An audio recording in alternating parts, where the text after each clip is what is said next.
आं बिनि थाखायबो निमाहा बियो दुलाराय बर' फरायसा आफादनि जानानै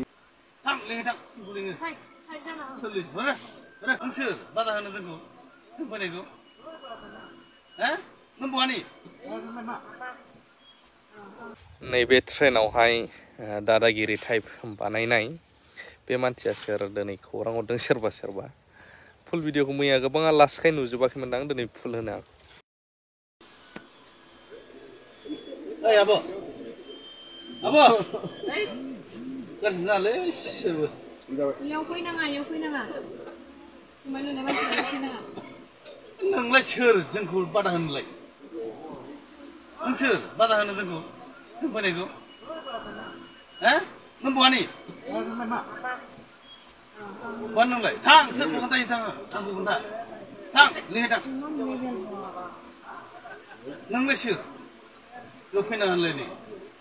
थां लिंहै थां सोरखौ लिङो सोर लिंहै थां सोर लिडार दं बेयाव नायनि आं थां लिंहै थां लिंहै नायनि आं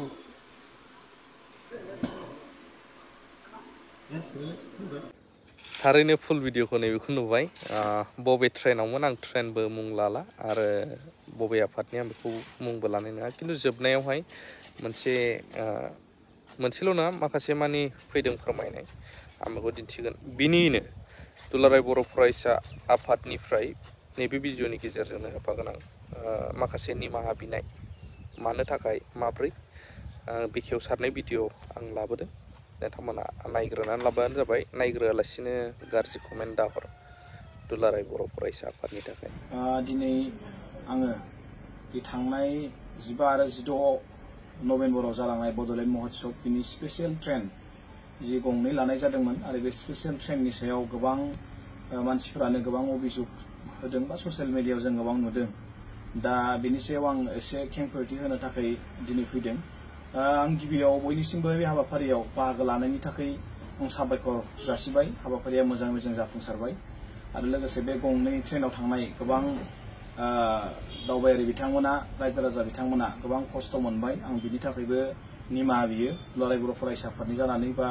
बड'लेण्ड महोत्सवनि जानानै दा बे समाव जा दावबायारिफ्रा ट्रेनजों थांदों दा बिथांमोना गोबां खस्थ' मोननांदों दा बे खस्थ' मोननायनिबो माखासे जोंहा जाहोन दङ बे हाबाफारिखौ मोजाङै जाफुंसारहोनांगौनि थाखाय आरो थांनाय फैनायनि मोजां सुबिदा खालामनांगौनि थाखाय आरो रायजो राजाफोरनि मोजांनि थाखाय आरो खनसेयावनो जों बेबायदि गोबांथार टिकेट रिजार्भेसन खालामनो हायैनि थाखाय जायनि जाउनाव हाबाफारियाव 5,000निबो बांसिन मानसिया हयथ' बाहागो लानांगौ बेखायनो बे स्पेसियेल ट्रेनखौ जोङो रिजार्भेसन बुक खालामनाय जादोंमोन नाथाय बिथांमोना जों खालामसेयावबो बिथांमोना दिवालीनि छठ फुजानि आरो गोबां माखासे फेस्टिभेलनि थाखाय बेबायदि बुकिंखौ बिथांमोना बन्द' खालामनानै दोनदोंमोन नाथाय जों गोबां नाजानायाव आरो प्रधान मन्त्रीनि अफिसनिफ्राय गोबां नारसिननाय हरनायाव बिथांमोना बाध्य जादों जोंनो होनो गोनां ट्रेनखौ जायनि जाउनाव 12 तारिखआव खारनो गोनां ट्रेना हरनि 11 तारिखनि हरनि 12थायावसो जोंहा बुक जादों आरो बै दिनखालि जों जेब्ला खालामदों अब्ला हरनि 12थायावसो हयथ' जाबाय बेखायनो पेन्ट्रि कारआ बे दिनखालि हयथ' बिथांमोना बुक खालामनो होआसै आरो पेन्ट्रि कार स्पेसियेल ट्रेनाव पेन्ट्रि कारखौ बिथांमोना गोरलैयैनो बिथांमोना एलाउ खालामा नाथाय अब्लाबो जोङो बे दावबायारि बिथांमोना जाहाथे थांनायाव जानांगोन आरो माखासे जानाय गैयाबा माखासे जेंनाजों उसुबिदा बा मोगा मोगि जानांगोन बेखौ नोजोर होनानै जोङो सावरायनानै मोनसे थि खालामबाय दि केटारिंनि गेजेरजों जोङो जाखिनि समाव जों मोनानि एबा फुंनि ओंखाम जायो बै जायगानि प्लेटफर्मफोराव केटारिंनि गेजेरजों होनो थाखाय जों साखाफारा खालामबाय आरो बेबायदियैनो जोङो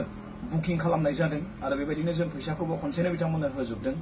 नाथाय बेयाव जोंहा माखासे जेंना सोमजिबाय दि बे थांनाय ट्रेना लेट जानायनि थाखाय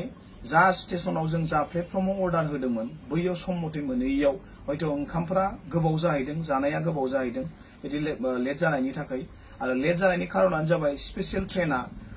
गेजेराव हाबसननायनि थाखाय बिथांमोना रुट क्लियारेन्सनि थाखाय सिगनेलखौ बिथांमोना होनो नागिरा हयथ' बिथांमोना गावसिनि प्लेटफर्मखौ मिलायजोबनांगौ जायो आरो बेयाव बेबायदि जादों आरो फारसेथिं जाय जायगाफोराव बेन्डर्सफोरनो बिथांमोना आईआरसीटीसीनि जि केटारिं बिथांमोना बुकिं खालामदोंमोन बिथांमोनाबो प्लेटफर्म नाम्बारखौ थाब मोनैनि थाखाय बिथांमोना प्लेटफर्माव दोनहैनो थाखाय बिथांमोना उसुबिदा जादों जायनि जाउनाव हाखु दाखु बिथांमोना मोनसे दाबायावनो एबा जेराव मेराव दोननो गोनां जादों आरो जोंनि दावबायारि बिथांमोना जानायाव हयथ' आलाय सिलाय बेबायदि मोनसे थासारि जादों। फारसेथिं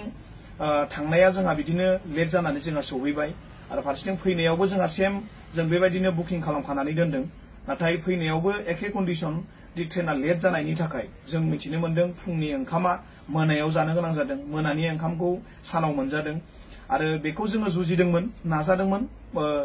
राहाखौ बानायनो थाखाय। नाथाय बेयाव जि जायगायाव बिथांमोना जि प्लेटफर्माव बिथांमोना अर्डार हरखादों आरो बै प्लेटफर्माव बिथांमोना ट्रेनखौ हयथ' राइट टाइमावनो मोनफैनाय हिसाबखौ लानानै बिथांमोना संनायनि थाखाय पेकिं खालामनो थाखाय रेडि खालामो। जायनि जाउनाव बिथांमोना ट्रेनखौ नेनायाव हयथ' ओंखामफोरा एसे गाज्रि जादों आरो बेखौ बिथांमोना गाज्रि जादोंबाबो हयथ' गोदानै संफिनस्लाबनोबो हाला, जायनि जाउनाव बिथांमोना बेखौनो हरदों। आरो बेजों लोगोसे ट्रेना गोबांथार गोबावद्राय लेट जानायनि जाउनाव जों बेखौबो सोलायनो थाखाय बेलेग प्लेटफर्म होनो थाखाय नाजादोंमोन। नाथाय एसेबां 2000 गंसे ट्रेनाव 2000 मानसिनो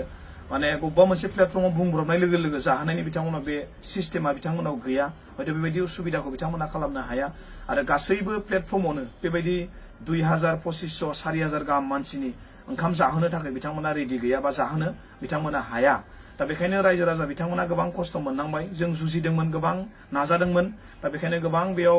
ससियेल मिडियाफोराव शेयार खालामदों। आं बेखायनो क्लियारिफिकेसन होदों, जोङो पेन्ट्रि कारखौ स्पेसियेल ट्रेनाव जोङो मोननाय हयथ' जायाखै, बिथांमोना खालामनोबा जोंनो होआखै। जायनि जाहोनाव केटारिंनि गेजेरजों जों होदों। नाथाय बे केटारिंनि गेजेरजों होनायाव जोंहा ट्रेना लेट जानायनि थाखाय गोबां जेंनाजों दिनै मोगा मोगि जादों। दा बेखायनो बिथांमोना रेडि खालामजोबनानै संना दोनजोबखायो, जायनि जाउनाव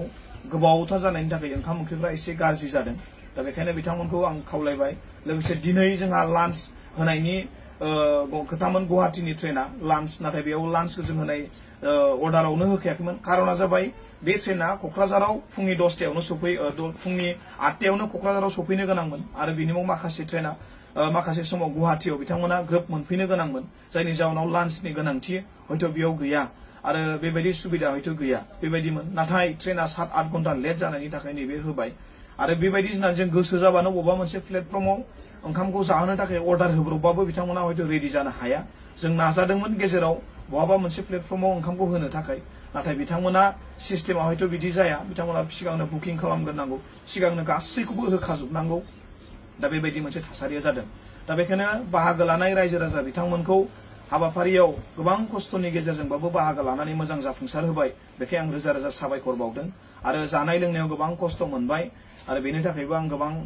रायजो राजाफोरनाव निमाहा बिबाय आरो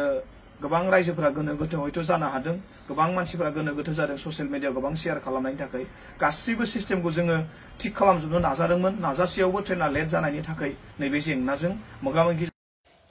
थारैनो बेखौबो नोंथांमोना नुबाय। दा खोथाया जाहैबाय बै फार्स्टनि भिडिअखौ कमेन्टआव बुंहरदों आरो सोरबा बेसेबां सैथो मा आं जेबो बुंथ'ला, नाथाय बेबायदि